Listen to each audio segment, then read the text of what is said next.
Next day, December 31st, Guru Maharaj spoke Srimad Bhagavatam, 3rd canto. Guru Maharaj is explaining about the process of mystic yoga and about how great personalities, great yogis like Sobari Muni and Vishwamitra Muni, even though they performed such great austerities for many, many thousands of years, still they had difficulty, they fell down from their spiritual practices. Now the devotees, unfortunately, in the Temple of Phoenix weren't they didn't reciprocate very nicely. They don't have the experience of, here in Bhubaneswar, Guru Maharaj speaks, everyone's very enthusiastically hearing, and there's a very lovely reciprocation. But devotees in many other temples, as we know, aren't used to that kind of relationship in Bhagavatam class. They're just used to going and passively hearing. So Guru Maharaj was speaking, and he found it a little difficult because there was no reciprocation there. But still, Guru Maharaj spoke very wonderfully. Then one devotee at that time, one Bhakta called Santaram, who joined ISKCON in 1982 originally and left once or twice. So he came to Guru Maharaj and he wrote a letter asking to become Guru Maharaj's aspiring disciple. So that day, of course, that day was the day before New Year's Day, that was New Year's Eve. So that night there were many loud fireworks all night long. So the next day, January the 1st, so Guru Maharaj, that day was Sunday, that's right, sorry, next day was Sunday, no class. So Guru Maharaj spoke in the afternoon, wonderful class in the afternoon. Hold on. Yeah, Guru Maharaj spoke at 1:45 in the afternoon to a big congregation, many people gathered there. And then again in the evening, Guru Maharaj was set to speak at one gentleman's house. So Guru Maharaj spoke very wonderfully at that house. He spoke about the story of King Midas, and everything he touches turns to gold. He's telling different stories. The devotees said they weren't so much interested in philosophy, so Guru Maharaj was telling stories. So next day, 2nd of January. So this day, the previous Bhagavatam class Guru Maharaj gave was a little passive. So the next Bhagavatam class Guru Maharaj gave, he really turned it up. Guru Maharaj was roaring like a lion. And this got everyone involved. The devotees came alive. Guru Maharaj was roaring, they came alive. So Guru Maharaj was speaking. He's saying about how one should very attentively hear Bhagavatam, how one should become a Rasika Bhakta and relish the smell of Bhagavatam Katha.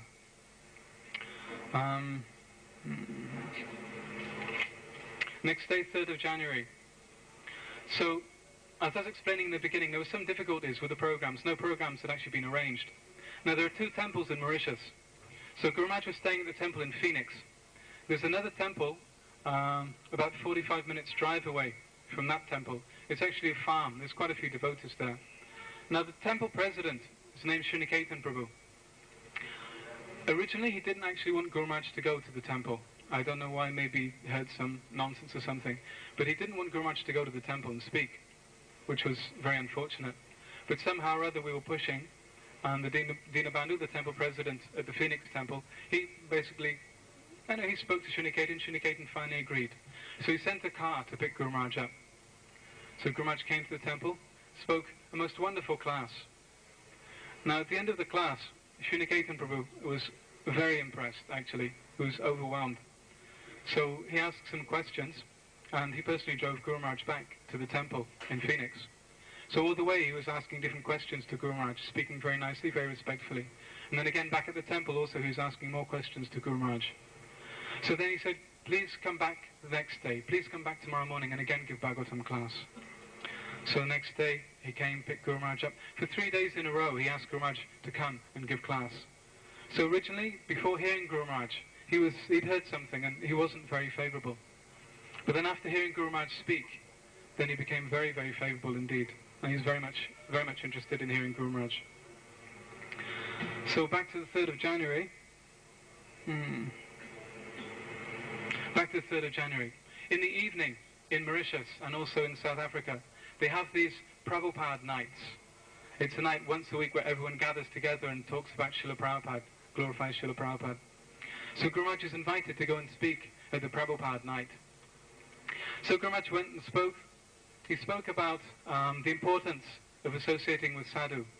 And then he explained a little bit about his personal contacts with Srila Prabhupada when Srila Prabhupada came to Bhubaneswar. Next day, 4th of January. So the next day, of course, was the class again at the farm. Guru Maharaj was speaking about the prayers of Devahuti. He was speaking from the prayers of Devahuti. Now, during this class, in the Phoenix temple, they have very beautiful deities of Radha Golokananda, Radha Krishna. So there Krishna is wearing this Brahman thread. Krishna is wearing Brahman thread. As in most temples, Krishna wears Brahman thread around the world.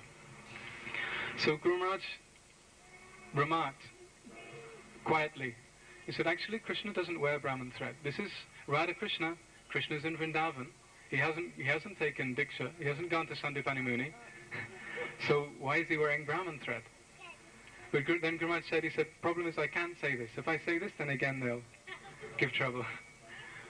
So then this day at the farm, one devotee asked Guru Maharaj a question about Krishna and Balaram in Vrindavan. So then Guru Maharaj mentioned this point about how Krishna doesn't actually wear Brahman thread. And then afterwards Guru Maharaj mentioned, oh, I shouldn't have mentioned, now there may be some trouble. But Sriniketan Prabhu, who's the regional secretary and the temple president, he was interested. He actually accepted this point. He was discussing a little bit with Guru Maharaj and he accepted this point also. So that evening Guru Maharaj spoke at the Hindu temple hall in a place called Triole. Not many people turned up, unfortunately. Very few people turned up, but Guru Maharaj spoke very nicely in Hindi and there were a few interested persons hearing. So the next day, the 5th of January, now every morning I would go in the bathroom. Guru Maharaj would get up at 3 o'clock, 3:30.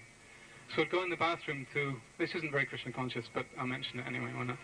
So every morning I'd go in the bathroom to make sure everything was nice, and every morning there'd be these little worms, many earthworms in the bathroom on the floor. So when Guru Maharaj would come and say, earthworm, I'd have to pick the earthworms up and throw them out the window. Every day there were earthworms in this bathroom, all over the floor, climbing up the wall, everywhere. So, again, that day, the 5th of January, a cyclone started setting in. Now normally Mauritius is quite warm, quite a warm place, and when we were there it's summer? Yeah, when we were there it was summertime, so it's normally quite hot. So heat actually gives great discomfort to Guru Maharaj. Somehow the Krishna had arranged that the weather was quite cool, and a cyclone set in, this heavy wind and rain, cyclone was setting in. So on the 3rd day, Guru Maharaj spoke at the temple in Bonake, the farm. Guru Maharaj was speaking about how one should give up material attachment and just dedicate everything to Krishna. Actually, everything is Krishna's anyway, he was explaining. So that day, in the evening, Guru Maharaj went to one program, spoke. Upon coming back to the temple, Giriraj Swami had arrived. Giriraj Maharaj is the GBC for Mauritius, one of the co-GBCs for Mauritius. So Giriraj Maharaj had arrived and was in the temple room speaking to his disciples. So then when Guru Maharaj came into the temple room, then Giriraj Maharaj got up, offered respects to Guru Maharaj, paid obeisances, and then they both embraced. They spoke a little bit, very briefly in the temple room, then Guru Maharaj went into his room. So Giriraj Maharaj, he was speaking to his disciples, so he sat and spoke to his disciples. Guru Maharaj went into the room, showered, took prasadam. So after Giriraj Swami had finished speaking, then he came into Guru Maharaj's room. And he said, Maharaj, I'd like to spend some time with you. And Guru Maharaj explained, well, I've just taken prasadam, and now I must take rest. Giriraj Maharaj said, well, I'd like to spend some time with you, please. At least if I can stay in the room, then I can get some vibrations from you, he was saying. At least if I can stay in the room, even if I can't speak. The Guru Maharaj said, no, tomorrow we can speak. Tomorrow morning we can speak. So the next day, Guru Maharaj was going to the airport, very early in the morning. Anyway, so then Guru Maharaj took rest. Then after a couple of minutes, then the knock at the door. And I was called outside, and again Giriraj Swami was saying, please ask if I can just go in and spend some time with Maharaj. But Guru Maharaj couldn't see him. So the next day, Guru Maharaj drove to the airport to fly to Durban in South Africa. Now Giriraj Swami, he accompanied Guru Maharaj to the airport. Now normally, Giriraj Maharaj doesn't go to the airport to greet anyone, and he doesn't go to drop anyone off, but he has very great regard for Guru Maharaj, so he went to drop Guru Maharaj off at the airport.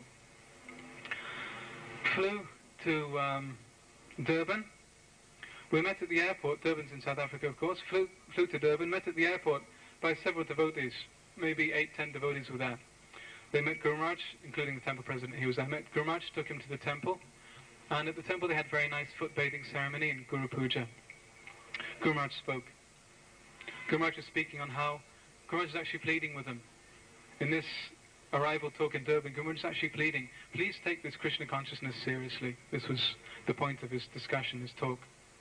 So the next morning, again, Durban was a little slow to start off with. Guru Maharaj spoke on Chaitanya Charitamrita. Now when Guru Maharaj heard the class of Chaitanya Charitamrita, he said, well, this is postgraduate study. Who will understand Chaitanya Charitamrita if I speak Chaitanya Charitamrita? He said, anyway, they've set up this program to speak Chaitanya Charitamrita, so then I will speak Chaitanya Charitamrita. So Guru Maharaj spoke on Mahaprabhu, on Chaitanya Mahaprabhu, the reason for his appearance and the glories of Mahaprabhu. So many of the devotees, they were sitting, fidgeting, looking here, there. They weren't really that interested. So anyway, Guru Maharaj spoke very nicely. Some devotees were appreciating, but some were getting up and going and here and there. So afterwards, Guru Maharaj was saying it's unfortunate they can't hear. Actually, they haven't learned, they haven't been trained how to hear. It's very unfortunate. So that day, Jayadvaita Maharaj was in Durban, and he had a brief meeting with Guru Maharaj. No program had been arranged for that evening. So the next day, Guru Maharaj gave class.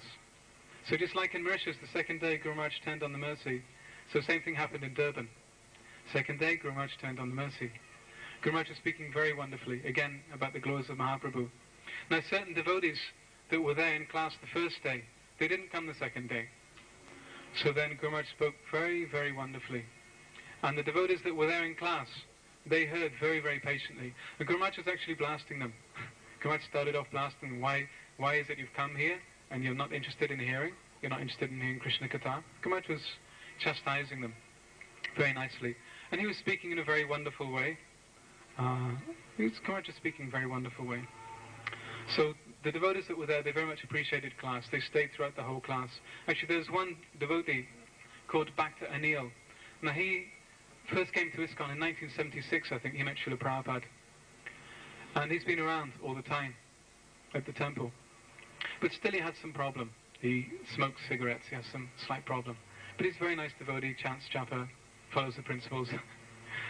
So now, the first day, he was sitting at the front, and Guru Maharaj was speaking to him. So after some time, he had to go. So he got up, left. So the next day, he was sitting at the back of the class. So Guru Maharaj said, hey, come here. So he called him at the front. He said, sit here. He said, you're my inspiration. Sit here. So then Guru Maharaj was again speaking to him and giving him the mercy. Actually, throughout Guru Maharaj's time in Durban, he was giving a lot of mercy to Bhakta Anil, actually. Very nice. So, I'll speak a little quickly. Actually, Guru Maharaj hasn't taken prasadam today, so I'll try and speed things up. Next day, Guru Maharaj spoke on Dhruva Maharaj, the wonderful qualities of Dhruva Maharaj. Now, the previous evening, Bhakta Anil had been to Guru Maharaj, and he'd confessed his bad habit of smoking cigarettes. So the next day in class, Anil was sitting at the front again. So Guru Maharaj was talking about being determined like Dhruva. So anyway, Guru Maharaj said, so, Mr. Anil, become determined, be determined. He said, so Anil, when you're coming to the temple, you are praying, please Krishna, give me these cigarettes. He mentioned like that. So Anil was very surprised. He wasn't expecting this, so he was a little shocked. But Guru Maharaj was really, really pouring the mercy on him. He said, become determined, become like Dhruva. So then Anil actually came to see Guru Maharaj afterwards. He was very blissful. And he said that he will give up. He will give up the smoking. So he's been a devotee since 1976, but he still had this habit. He hadn't stopped. But just by meeting Guru Maharaj and Guru Maharaj giving mercy, then he stopped. Very nice. So in the evening, Partha Sarati Prabhu is initiating spiritual master in South Africa. He came to see Guru Maharaj and they had a very nice discussion. Very nice, intimate discussion. Next day, 10th of January, Guru Maharaj left Durban. Partha Sarati Prabhu accompanied Guru Maharaj to the airport also, and they had, again, very nice discussion. So left Durban, went to Johannesburg. So in Johannesburg, Guru Maharaj was again met by the devotees, and they had a very nice reception for Guru Maharaj, and Guru Maharaj spoke very nicely. There's one devotee there, African-bodied devotee named Jagat Guru. So Guru Maharaj gave him the mercy in Johannesburg. Very nice. He's actually a very wonderful devotee. Very nice devotee, actually. So Guru Maharaj gave him the mercy. Upon Guru Maharaj's arrival, he was talking to Jagat Guru. So, Jagat Guru, Says, "You're very Mr. Brahmachari." Guru Maharaj is calling him Brahmachari. "So Brahmachari, this place is very dangerous. Material world is very dangerous. Mr. Brahmachari, be careful." Guru Maharaj is preaching like that to him, very nicely. So from then on, Guru Maharaj was speaking mainly to the Jagat Guru Prabhu. Next day, Guru Maharaj gave Bhagavatam class. So in Bhagavatam class, Guru Maharaj was talking about Prem Bhakti Tattva. And he's talking about this Prem Bhakti is our real wealth. Krishna consciousness is our real wealth. So then he asked Jagat Guru, are you rich? So Jagat Guru Prabhu, he's thinking, well, yes, I'm rich because I've come to this movement. I'm chanting Hare Krishna. So he said, yes, I'm rich. So of course this wasn't the correct answer. So then throughout the class, Guru Maharaj was giving him some little direction. Be humble, he said. Be humble. Don't be proud. Don't think you've got. Think that I have got nothing. I've got nothing. Don't be proud, Guru Maharaj was saying. In the evening, Guru Maharaj went to a program in the Indian area of Johannesburg. A very nice turnout. Many nice people came and heard Guru Maharaj. And then also practically the whole Johannesburg temple came to the program as well. Actually, in Johannesburg, the devotees very, very enthusiastically received Guru Maharaj from the very beginning. It was very nice. There were a couple of occasions where I overheard devotees talking about Guru Maharaj. One time I was going to the lift, and I heard the lift coming up, and two African-bodied devotees were speaking in the lift, and they were saying, "Yeah, it's really, really amazing how he speaks. He just speaks tattva, he just speaks spiritual truth, very powerfully, but at the same time he says it in such a sweet nectarian way, such a nice way." So what he did for the program was he sent 2 buses to the African township nearby. And he told them, whoever comes to the program, I give free food. So 100 of the local people came to the program. Actually, it's a very wonderful program. Now, a lot of these people, they didn't know who Krishna was, obviously, didn't know who Krishna was, never heard of Mahaprabhu, never read Bhagavad Gita. So Guru Maharaj was preaching to them, and they were very patiently listening. Then Guru Maharaj started telling some nice stories. So they were much appreciated. They were all laughing, very, very, very nicely laughing, actually. They appreciated the program very much. So the program was actually good. I was surprised that it went off so nicely. Next day, Saturday 14th, so Guru Maharaj was asking, well, why should I speak Bhagavatam? There's no one here. So he said, anyway, go and ask Ashok how many people come for Bhagavatam class. Anyway, 6-7 people were there. Ashok was there, and there's another devotee called Mr. Dave, he was there also. And then some of the African gentlemen, they also came back for the morning class. So there was one, Guru Maharaj spoke on what is the ideal king at that class. So there's one devotee there, one African boy, so he was also falling asleep. 3 times actually, 3 times Guru Maharaj woke him up in class. So then the 3rd time Guru Maharaj said, hey, pass me my cane, I'll beat him. And then everyone appreciated. So the afternoon program, one program had been arranged at the Hindu temple in Harare. There's a huge modern temple there. No deities in the temple. It's the huge temple with a big Om sign, impersonalist temple. But Guru Maharaj spoke there. Now Ashok also brought about 30 or 40 local people with him to the temple. So Guru Maharaj spoke very nicely on Bhagavad Gita. 15th, Guru Maharaj spoke again, Bhagavatam class. And lunchtime, Guru Maharaj went to Mr. Dave's house, took prasadam there. And this gentleman was asking Guru Maharaj many questions before he took prasadam. So actually Guru Maharaj very much appreciated the programs that Ashok was arranging. Many times afterwards, after leaving Zimbabwe, Guru Maharaj would remark how nicely Ashok was doing. That just he was there, and he'd made this temple, and he was bringing these local people to come and hear. He brought so many people to come and hear. Guru Maharaj very much liked that. He was saying he's doing very nicely. So the next day, this is the 16th, flew to Nairobi. Now in Nairobi, they just opened a gorgeous new temple, huge temple, covered in marble, brass, enormous doors. The doors are really huge. Beautiful temple, actually, air-conditioned altar. The problem is there's no devotees there. There's maybe 4 or 5 devotees. It's quite ridiculous, actually. It's a beautiful temple, but there's no one there. It's very sad. So Guru Maharaj is feeling some pain. That Guru Maharaj is saying, actually, the reason Prabhupada established temples was for preaching. Why is it that some temple should be built? Everyone will come, see the deities, pay namaskar, ask for some material benediction, give some money, and then they will go. So what's the point? And then Guru Maharaj unfortunately was there for 5 days in Nairobi. The plan was that upon arrival, then Guru Maharaj would stay in Nairobi for some days, and he would go to Uganda. There's 2 places there. He would go to Mombasa, he would go to Kisumu, he would go to Nakuru, different places. We thought programs would be arranged. However, unfortunately, due to lack of good management and also due to the local political situation, with different devotees disagreeing with each other, Guru Maharaj was basically stuck in Nairobi for 5 days with no devotees there. Anyway, still every morning and evening Guru Maharaj would speak.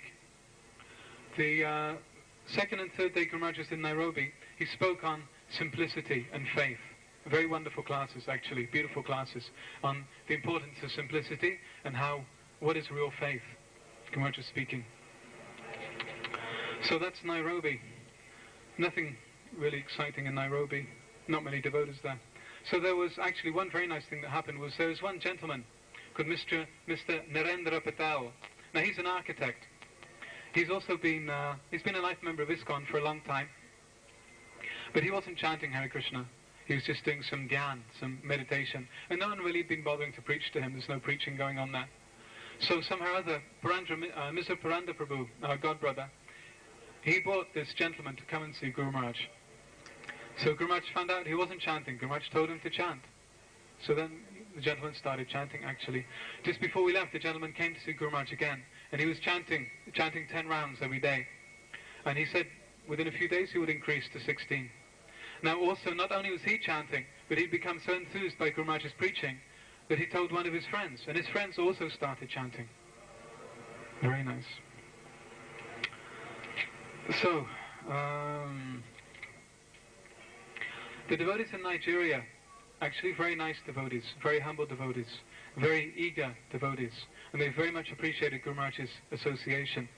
They're very wonderful, very nice.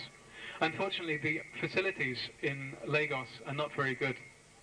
The devotees are just about to build a new temple, so they're staying in a flat at the moment. And Nigeria, unfortunately, has deteriorated quite a lot over the last few years materially. So quite often there's very long power cuts. When Guru Maharaj was there, the first night, the electricity went off at 9:30. So all night long there was no electricity. Also no electricity means there's no water, because the water comes up by pump, electric pump. So Guru Maharaj stayed in the temple in Lagos with no fan. It was very hot, actually very hot that night. So I took one card and I was fanning Guru Maharaj. Until about 11 o'clock I was fanning Guru Maharaj. Then at 11 there was a knock on the door. There's one devotee there called Omkar Das. So Omkar Prabhu, he was actually regional, he used to be the regional secretary for Nigeria. So he'd been wanting Guru Maharaj to come for years. He was very eager to have Guru Maharaj come. He'd never met Guru Maharaj, but he just heard about Guru Maharaj. So he was very eager that Guru Maharaj would come. So he knocked on the door at 11 o'clock, came in. So he asked if he could continue fanning Guru Maharaj. I said, okay. So I gave him the card, and he was fanning Guru Maharaj. And then throughout the night, the devotees did a 1-hour shift. Different devotees would swap over. They would fan Guru Maharaj for 1 hour, then another devotee would come in. He would fan Guru Maharaj for an hour. And it went on like that throughout the whole night.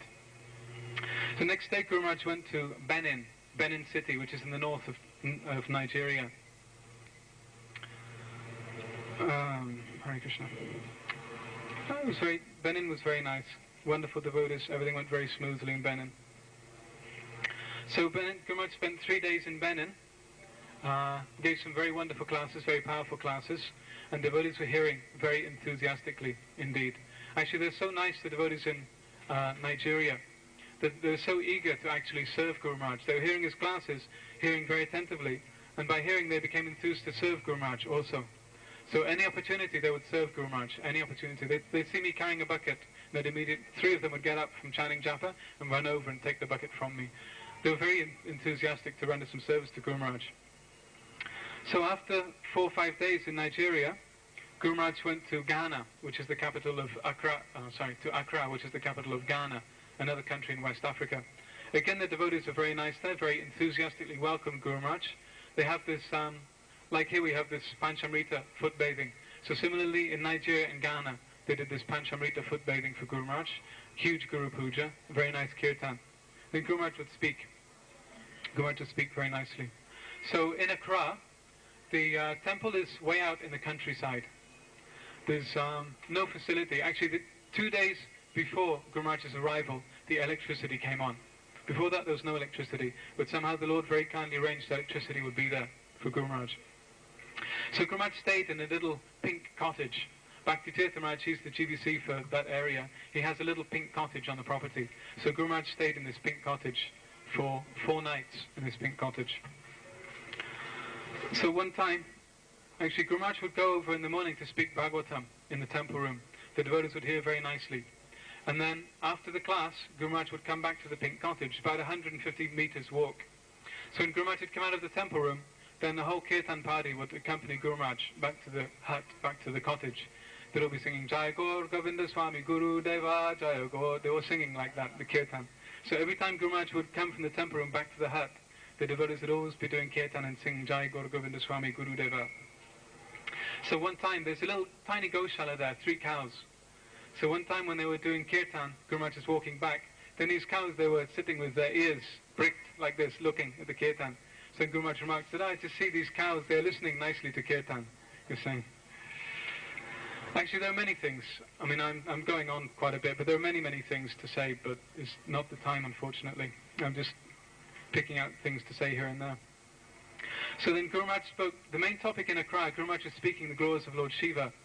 The section in the Bhagavatam was about how Shiva, after Shiva punished Daksha, how Daksha offered prayers to Lord Shiva. So Guru Maharaj was, for many classes in Accra, evening and morning classes, Guru Maharaj was talking on Shiva Tattva, and also explaining how fortunate we are if we can get the punishment of a Vaishnava, how wonderful the punishment of a Vaishnava is, how punishment of Vaishnava is real mercy. He's explaining these things.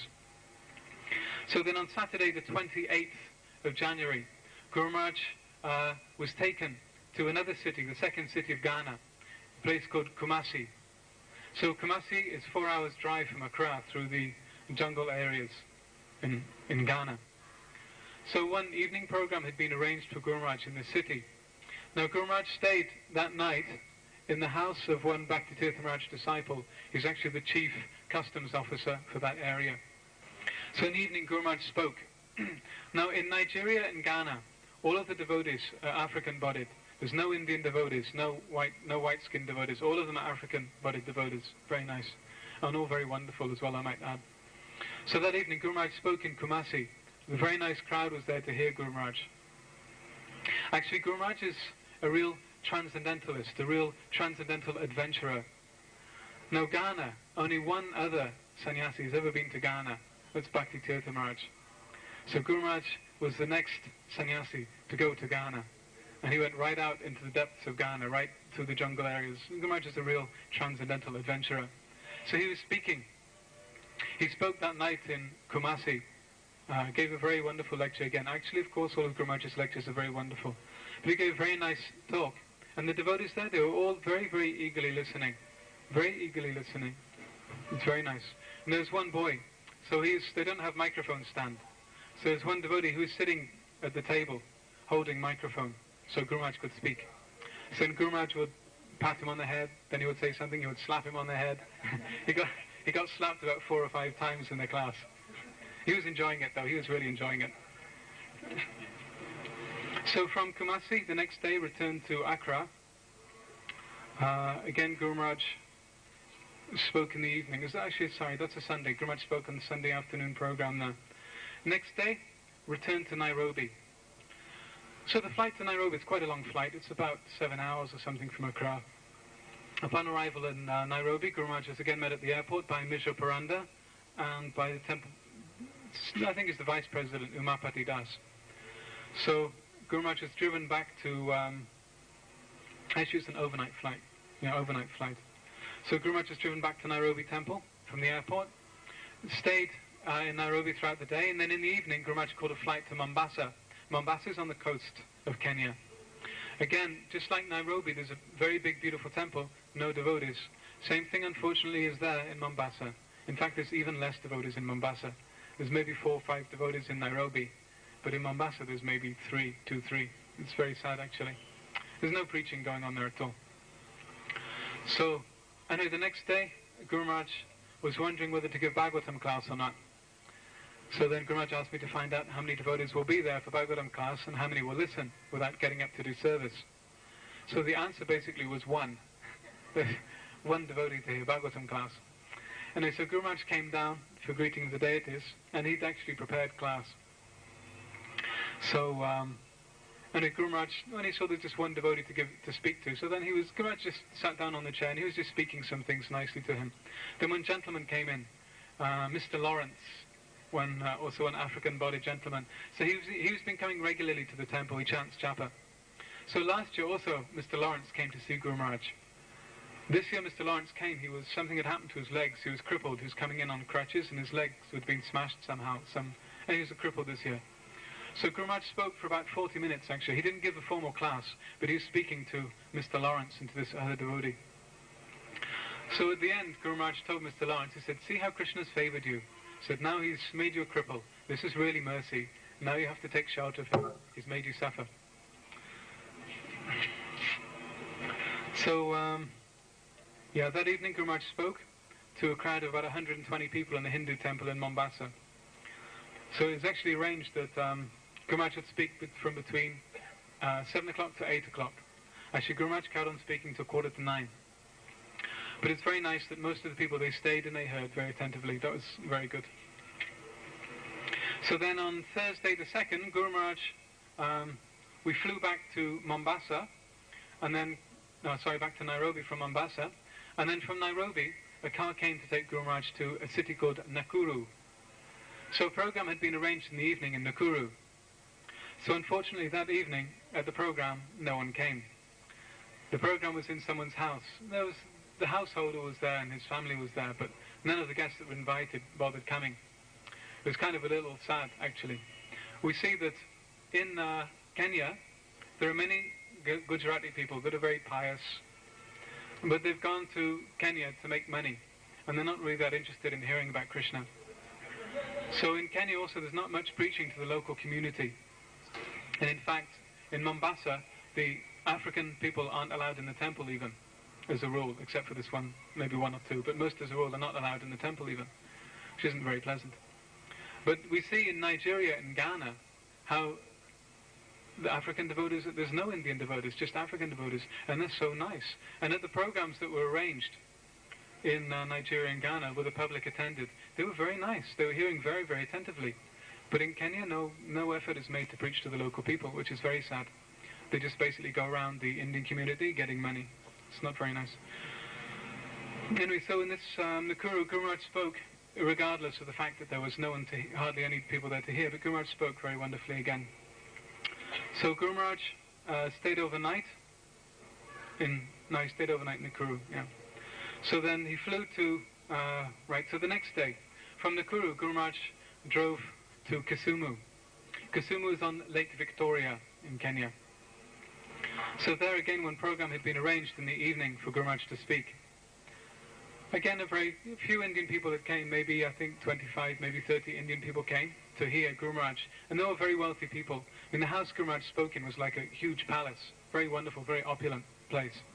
And the people that came, they were all very nicely dressed, very nicely attired, ladies and gentlemen.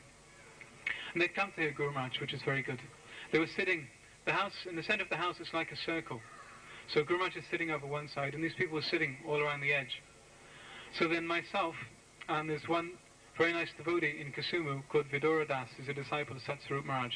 So he likes Guru Maharaj very much, and Guru Maharaj also has great affection for Vidura Das also. So Vidura was there, and myself was there. So when Guru Maharaj was speaking class, he was speaking about Mahaprabhu, and how Mahaprabhu came to give Prem, and the holy name. So he's speaking mainly to Vidura. Vidura is very interested, very eager to hear Guru Maharaj. So Guru Maharaj was speaking mainly to Vidura. So Vidura was here, and I was over here, and everyone else was maybe 8 meters away around the edge of the room, you know. So afterwards, one of the local people remarked, they were saying how is it that Maharaj was speaking just for 1 or 2 people? He wasn't speaking for everyone. So I said, well, what to do? I mean, no one was interested. Everyone was sitting way back there. No one was eager to hear. There was no microphone, so at the back you couldn't hear Guru Maharaj anyway. So if you're eager to hear, then you'd come to the front. But they didn't. They just sat around the back. And then Vidura was very nice. He was very eagerly listening to Guru Maharaj, and Guru Maharaj gave, again, a very powerful class. So Guru Maharaj stayed that night in the house of a gentleman called Prakash Soni. Now, Prakash Soni is very famous in East Africa, and also famous in Bombay. He's a very wealthy gentleman, and he's very actively involved in ISKCON. So Guru Maharaj stayed in his house. Now the next morning, Guru Maharaj was driven to the airport. Prakash drove Guru Maharaj to the airport. Vidura also accompanied Guru Maharaj to the airport.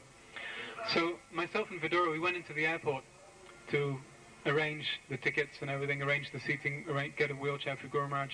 So Guru Maharaj stayed in the car with Prakash, and Guru Maharaj was preaching to Prakash.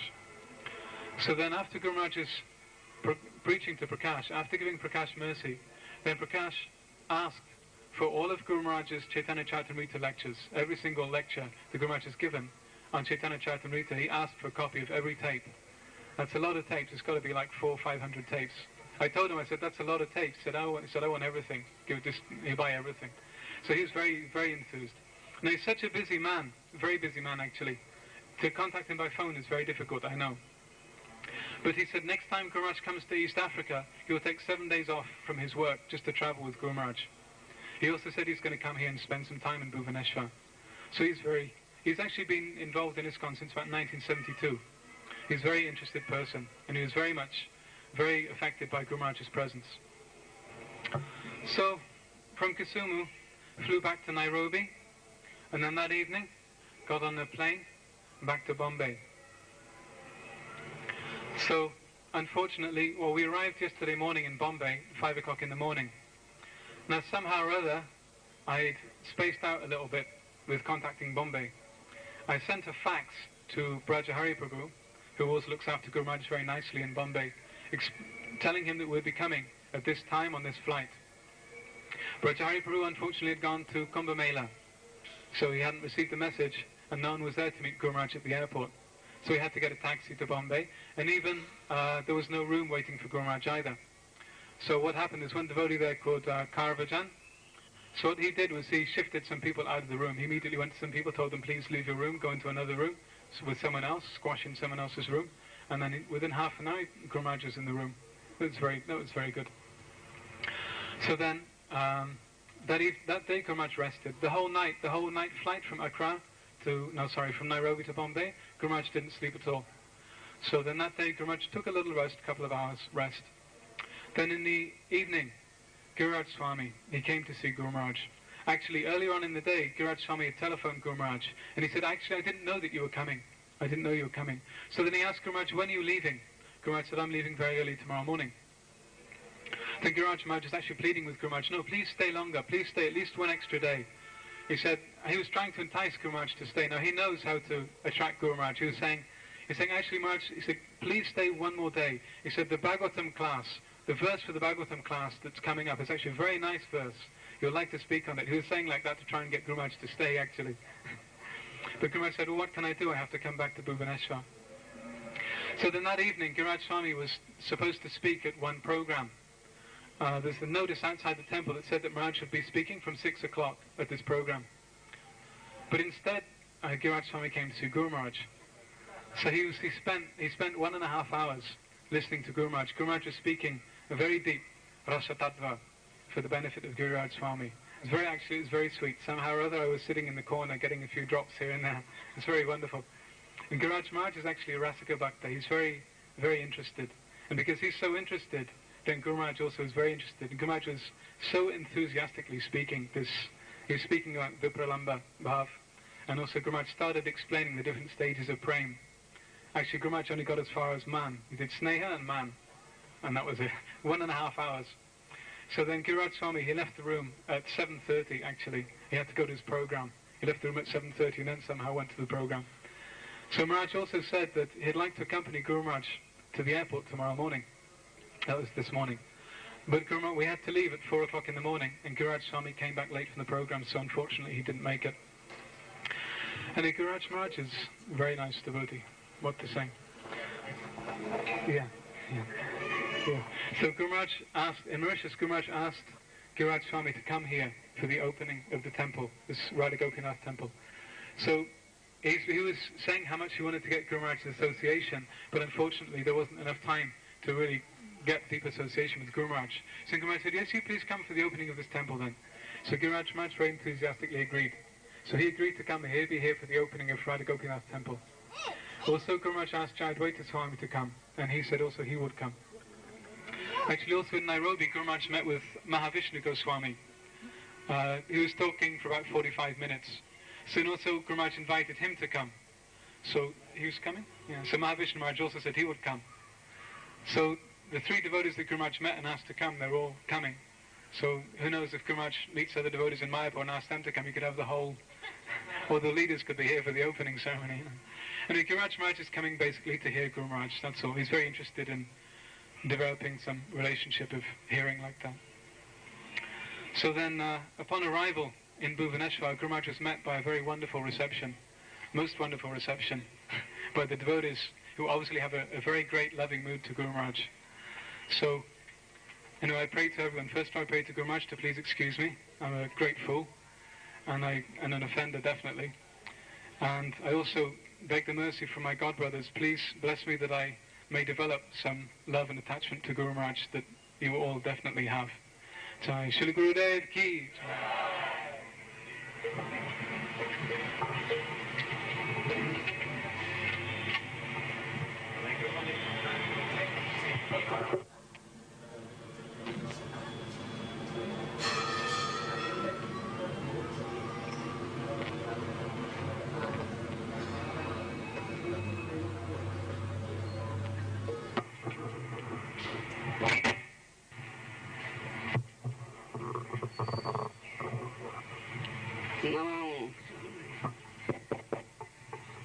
नमो विष्णुपादाय कृष्णपृष्ठाय भूतले श्रीमते भक्तिवेदांत स्वामिने नामिने नमस्ते सरस्वती देवं गौरवाणी प्रचारिणे निर्विशेष शून्यवादी पाश्चात्य देशतारिणे नमो महावदान्याय कृष्ण प्रेम प्रदायते कृष्णाय कृष्ण चैतन्य नाम्ने गौरतुष्ये नमः नमो ब्रह्मण्य देवाय गौब्रह्मण हिताय च जगद्दिताय कृष्णाय गोविंदाय नमो नमः हे कृष्ण करुणा सिंधु दीनबंधो जगत्पते गोपेश गोपिकाकांतो राधाकांतो नमस्तुते तप्तकांचन गौरांगी राधे वृंदावनेश्वरी वृषभानुसुते देवी प्रणमामि हरिप्रिये वाञ्छाकल्पतरुभ्यश्च कृपा सिन्धुभ्यश्च पतितानां पावनेभ्यो वैष्णवेभ्यो नमो नमः नमो महावदान्याय कृष्ण प्रेम प्रदायते कृष्णाय कृष्ण चैतन्य नाम्ने गौरतुष्ये नमः श्री कृष्ण चैतन्य प्रभु नित्यानंद श्री अद्वैत गदाधर श्रीवासादि गौर भक्तवृंद हरे कृष्ण कृष्ण कृष्ण हरे हरे हरे राम राम राम हरे हरे हरे कृष्ण कृष्ण कृष्ण हरे हरे हरे राम राम राम हरे हरे हरे कृष्ण कृष्ण कृष्ण हरे हरे हरे राम राम राम हरे आनंद लीलामय विग्रहाय हेमावदिव्य छवि सुंदराय तस्मै महाप्रेम रसप्रदाय श्री चैतन्य चंद्राय नमो नमस्ते चैतन्य चंद्राय नमो नमस्ते चैतन्य चंद्राय नमो नमस्ते चैतन्य चंद्राय नमः। उपस्थित भक्त सज्जन वृंद मातृवृंद आपण मानकर स्नेह सदिच्छा अनुकंपा श्री श्री गुरु गौरांगंकर अशेष कृपा श्री गौर निताय श्री कृष्ण बलराम श्री जगन्नाथ बलदेव सुभद्रा श्री राधा गोपीनाथ जी अशेष कृपा हेतु दीर्घ दिन डार्क कंटिनेंट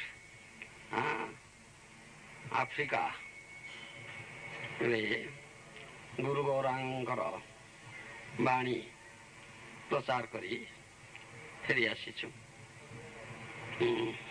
अशेष कृपा आपणमानकर सदिच्छा जो प्राण आछे तर से प्रचार प्रचार किए करे प्राण अच्छे तार सहित प्रचार जहाँ प्राण अच्छे प्राण कौन शिखाए शरणागति भगतिर प्राण महाप्रभु चैतन्य महाप्रभु आसते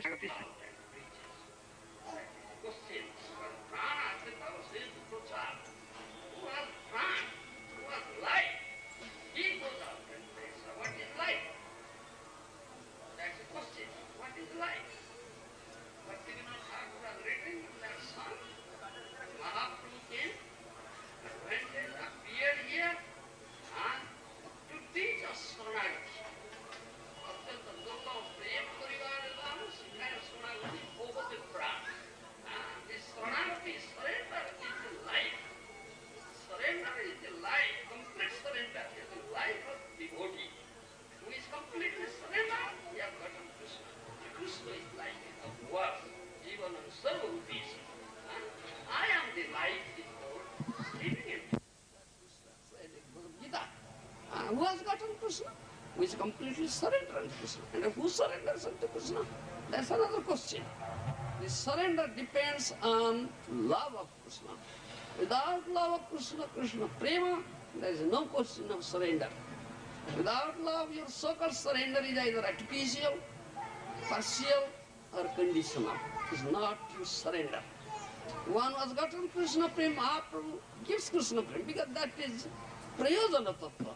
That is a necessity, that is a requirement. That Mahaprabhu is prema purushottama, who came to give Krishna prema, thereby will surrender to Krishna, will become Krishna Das. Otherwise you cannot become Krishna Das. Krishna prema yahi adbhuta prabhava, Guru sama lobi ekuraya dasya bhava. In Chaitanya Charitamrita, Kaviraj Goswami has mentioned like that. This is the wonderful effect of Krishna prema. It makes everybody Das. Krishna's superior Gurujanas like Nanda Maharaj, Yashoda Mata, they say we are Das, we are servants of Krishna because of Vatsalya Priti. And the equals, cowherd boys, Sri Ram, Subal, they say we are Das, servant of Krishna because of Sakhya Priti. And those are inferiors, Raktak Patrak, because Dasya Priti, they say also we are Das.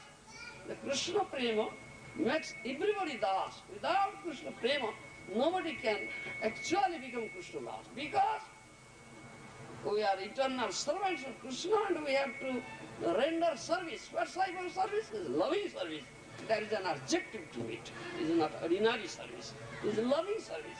Because Krishna is the object of love. Priti we saw.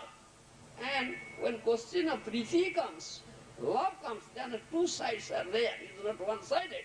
Priti Visay, Priti Asroy. Krishna is Priti Visay and Premi Bhaktas, Bhaktas are Priti Asroy. Is abode of love. Object of love and abode of love. There is question of reciprocation of love. It's question of reciprocation. And Krishna only reciprocates that bhav, that loving mood. Therefore it says Bhava Vinodya Hari. The Hari, Krishna is Bhava Vinodya. He only accepts your loving mood, nothing else. He accepts your loving mood. With love, he says, with love. Patram puspam phalam toyam jami bhakta prayachati tadangasrami bhakti pravutam. Is Krishna, starving or hungry? He is waiting for your food to eat? No, Krishna never gets hungry. He is self-satisfied. Sampurna. He doesn't need anything. But what he needs? He needs your loving, your loving reciprocation. So, with love and devotion, you just offer me a leaf, a flower, a fruit, some water. So, happy. With much pleasure, he accepts it. That he wants only. Is a bhava vinodya. He accepts your loving mood, nothing else. You have no love. How can you serve Krishna? Without love, if you render some service, Krishna will never touch it. He will never touch it. So this Krishna prema is prayojana tattva, is the requirement, and Mahaprabhu came to give that. Is prema purushottama. Thereby he teaches you how to become really Krishna Das, how to become really surrender, completely surrender. Once complete surrender, who has gotten Krishna prema is complete surrender. He is rendering loving service to Krishna. He has gotten Krishna. He has worked of Krishna in his heart. So he has prana. He has life. The person who has life, he goes out and preaches. Otherwise, no preaching at all. No preaching. So many political leaders are also preaching their political manifesto. Yes, so many people are coming and hearing. What is that? So tall talks. They are not preaching. You understand? Really, a Premi Bhakta was a Brajavasi, was a resident of Brajabhumi, has gotten Krishna Prema. Krishna is life, prana, chitta, rasetu, prachar. He has life, he goes out and preaches, and he never cares. So many. material world means every step that is danger, so many obstacles are there, so many impediments are there. In material world, step by step, every step you will find. In that continent, we went there, you see, in some Ghana, Nigeria, some places, electricity goes up, days together. So hot, that place very hot. The day I arrived at night, in the evening, Lagos, electricity went off. So hot, so much. I didn't come. I can't sleep. I couldn't sleep at night. That room. And water stops also. And the pipe water is not coming. What to do? Ganeswara. So the one was good. The black devotees are so nice. They are very simple-hearted. Very simple-hearted. Simplicity is Vaishnavism. One who has simplicity is a real Vaishnava sadhu. And if he gets the association of a real sadhu who has gotten Krishna in life, then he can understand Krishna, get Krishna, and immediately surrender to Krishna. If of simplicity, but you have not surrendered to Krishna, then that is a thorn. And Gopal Champu, Jiva Goswami said, that is a thorn in the heart.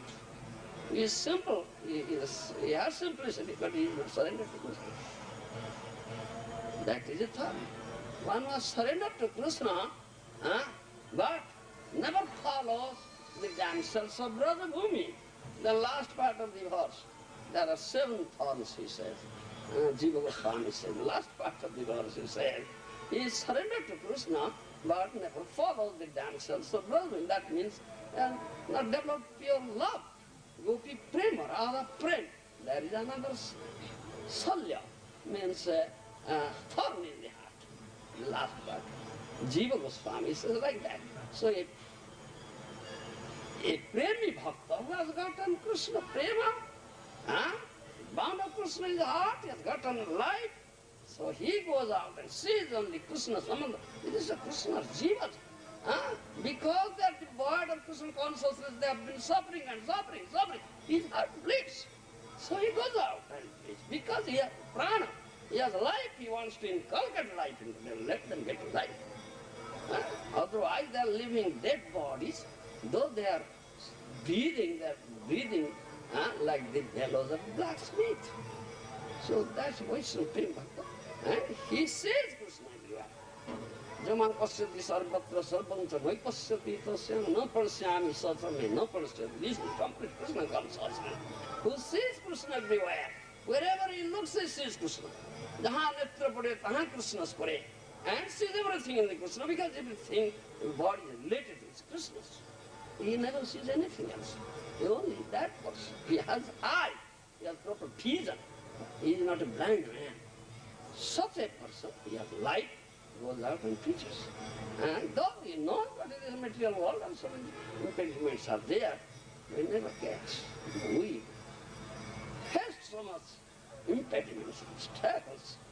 Sometimes there is no water. Hours together, no food. Starving, still. We get life, because we are life. That doesn't give us so much distress at all. We get so much life, because there's such a life in that, this location in that. He says, he has eye. He is not a blind man. One who cannot see Krishna is a really blind man. You understand? A really blind man. Who cannot see, doesn't see Krishna, cannot see Krishna. He's a real blind man. He's really blind man. Yes. Premanjana surita bhakti vilochanena santa sadeva hrudeya sublapayanti bhaktama prembandhi asivde vitare jahan nitra pade tahan dekhoya amare. Premi bhakta has bound me up in the rope of love in his heart. Krishna says, wherever he looks, he sees me. Krishna keeps himself hidden. Yogamaya samabhrata. Krishna says, Nam prakasa sarvasya yogamaya samabhrata mudayam navijanati. Bhagavad Gita, Krishna says, I am covered up with my yogamaya potential. I never manifest myself everywhere, or never appear before everybody. He keeps himself hidden. Covered with Yogamaya potential. Who sees it? The Premi Bhakta. He cannot keep himself hidden before the vision eye of the Premi Bhakta. He sees him. Krishna sees him. You understand? Such a person is really a blind. He is not a blind man. Only he can lead you to Krishna, he can take you to Krishna, he can show you Krishna. If you take shelter of him, otherwise how can you? One has no eye, is blind man. If you take shelter of blind man, what will happen to you?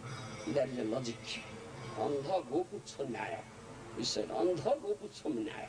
A blind man and the bull's tail. Nyaya, logic. One blind man was there. He was going to his father-in-law's house with a stick.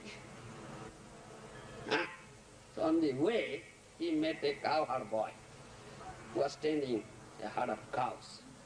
He requested of my brother, please help me. Take me to my father-in-law's house. Cowherd boy says, oh my brother, I have so many cows. If I take you to your father-in-law's house, my cattle, they run away. So how can I do that thing? But I can help you. There is one very sober guru. Guru, it's a guru. Guru, guru, these two words. Sober guru, a guru, very sober, peaceful, not wicked at all. You may catch hold of his tail. You may catch hold of his tail. He'll lead you. He'll take you to your father-in-law's house. Where he'll take, you should understand. Know that that is your father-in-law's house. That blind man cut hold of his tail very tightly, the bull's tail. Then such tightness was there, bull felt uneasy with that. Then he jumped. Then he kicked him. And ran. And blind man was cutting hold tightly and dragged. He was dragged. And the bull went through thorny jungle, so many thorns, throughout his body, scratches, blood came out, whole his dhoti torn now naked, and kicking. So in this such condition, such precarious condition. So at the dead of night, he reached his father-in-law's house. And the servants of the father-in-law saw, hey, a thief, Goru Chora, was stolen a bull. So they came out with the, what say, danda, stake, beat him, chor, thief, beat him, and slapped him, and this pistols up. Such is his condition. Precarious condition. At last they strikingly catching hold of the tail. Put their fist on this fist. Then he at last gave up. So the bull was let loose. Such is the condition. That person is such condition. You understand?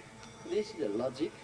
Teaching is that if you cannot accept real guru, rather accept real guru, rather you catch hold of a tail of a guru, then your condition will be like that. Understand my point? It's not guru, but a guru. Instead of taking shelter of, taking shelter of lotus feet, catching, clasping the lotus feet of a guru, you catch hold the tail of a guru.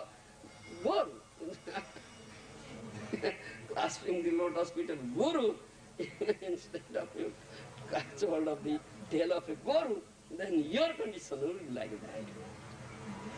Guru means who is tattvadarshi, tattvadrashta, who knows the truth, the seer of the truth.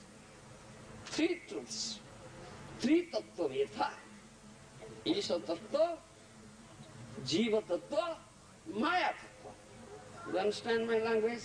You know, in some say also, Samanda Abhidhaya Prayojana Tattva, three Tattva.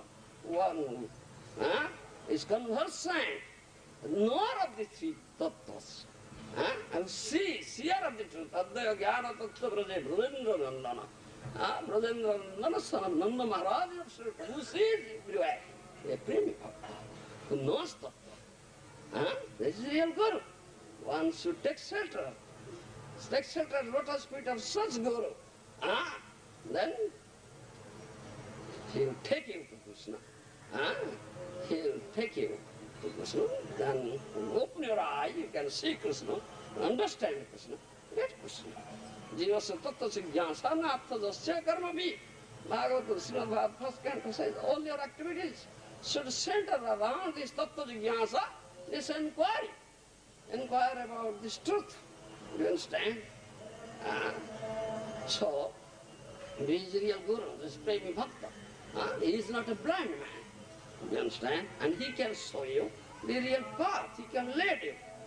So take shelter. The lotus feet of such Tattva. Then you will get Krishna and happy, and your this human birth, that is really achieved birth, will be successful, and you will achieve a supreme perfection of life and be happy. Otherwise, in the name of Guru, if you take shelter of a, catch hold of a Guru, tail of a Guru, tail of a Guru, who does not see Tattva, who cannot see Krishna, who cannot see, who has not seen Krishna, who cannot see Krishna, cannot show you the path.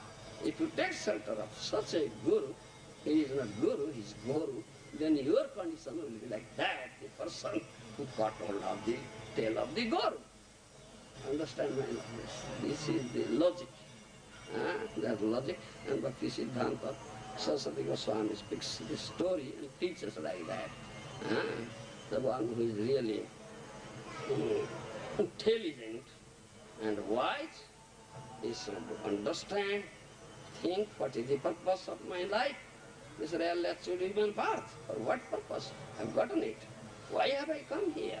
For what purpose?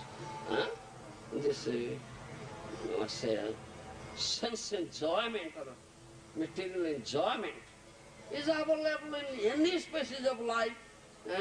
Anywhere you go in three planetary systems, you will get it. But this is not the purpose of this real actual path. It's Durlabha Manava Janma. This purpose of this path is to get Krishna, to understand Krishna, to know Krishna. Yes, to become a real servant of Krishna, to render loving service to Krishna. Krishna is all attractive. Krishna is all beautiful. Krishna is the object of love. And you should render loving service, get Krishna prema. Because without that prema, that love of Krishna, there is no question of becoming his das at all. This is the wonderful effect of Krishna prema. Guru sama lagu ekaraya dasya bhava. Krishna prema radhuta prabhav. This is the wonderful effect of Krishna prema. It makes everybody das. Even the superiors of Krishna, the Nanda Maharaj, Dasudha Mata, they say we are das because of Vatsalya Priti. They are equals of Krishna. This is cowherd boys, Sridham Subha. They say we are das because of Sakya Priti. They are inferiors of Krishna, the servants Rakta Patra, because of Dasya Priti. They say all become das. Unless one gets Krishna prema, unless develop love for Krishna, he can really become Krishna das. The so-called servitorship is artificial, conditional, or partial. So-called surrender is artificial, conditional, or partial, not true. He cannot develop real vision, he cannot see Krishna, he cannot reach Krishna. And Guru, if he has not developed Krishna prema, then he is a blind man. So how a blind man can lead the other group of blind men? Then all of them will fall into a very deep ditch and suffer there. Do you understand? So one should understand who is real Guru.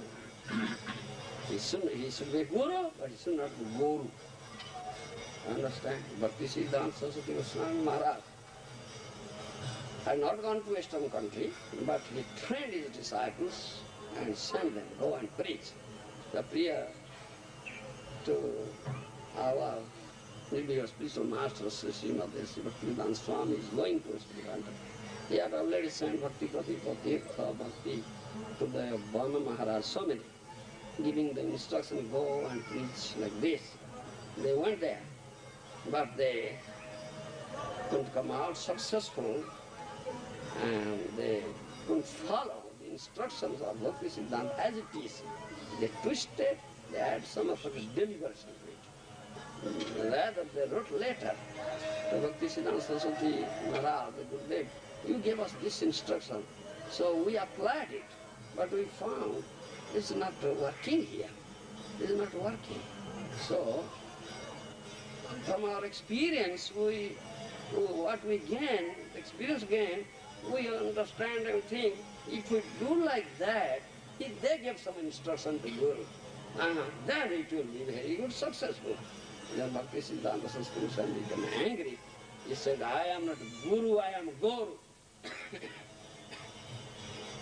You understand? I am not Guru, I am Guru. Understand? And he became angry and said like that. That means you have no faith in the words of your Guru. Huh? And you are giving instruction to your Guru. You do like that, you will be successful. Then I am not Guru, I am Guru. You understand? So this is Nyaya logic. Blind man and the tail of a goat. Andha gopucha Nyaya. So the Guru who is not conversant with three tattvas and not developed that real vision, Premandana, Surita Bhakti, who cannot see Krishna, then no three tattvas. He is not Guru, he is Guru. If you take shelter him, that means your condition will be like that blind man who got hold of the tail of a goat.